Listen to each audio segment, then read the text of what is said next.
Alright guys, time to learn some economics. Here's the lecture from Module 40.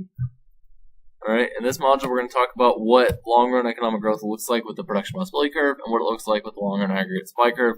This should be mostly a review, but we're going to go through it anyway because you guys could use it. Alright, now, actual and potential output from 1989 to 2013. As you can see, our potential output's here in black. It's been on a slow and steady increase pretty much since 1989.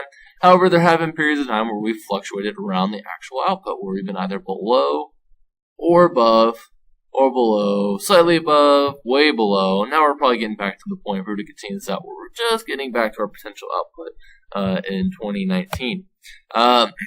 Economic growth can be shown on a production possibility curve as a shift outward of the curve. Now, it's important for you to understand there is a trade-off between investment and consumer goods. So the more businesses spend on making consumer goods, the less they're spending on investment spending, and they're not going to be able to replace their equipment as it wears down due to depreciation. Businesses will always have to engage in some form of investment spending to replace depreciated assets. However, if they spend more just making consumer goods, they're not going to be as efficient. They're not going to be able to grow as much. Some investment is needed to counteract that depreciation. Again, depreciation is loss in value of physical capital due to wear, age, or obsolescence. Economic growth in the production possibility curve is a rightward shift. You drew that in the last lecture.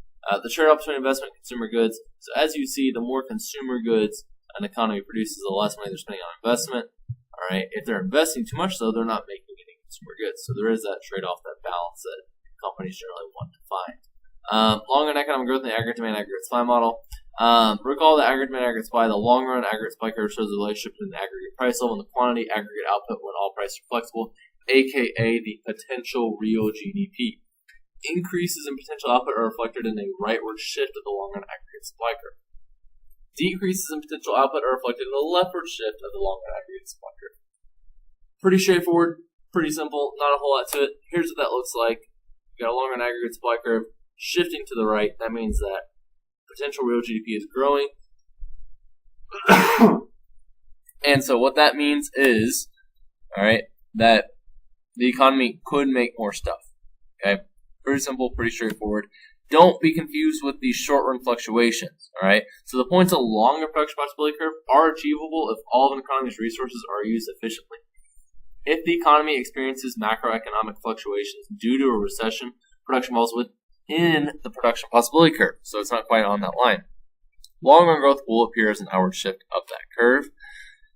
With the aggregate demand, aggregate supply, fluctuations are shown by where the short-run equilibrium point is, with the aggregate demand and the short-run aggregate supply. Long-run economic growth is a little illustrated by a shift of the long-run aggregate supply curve.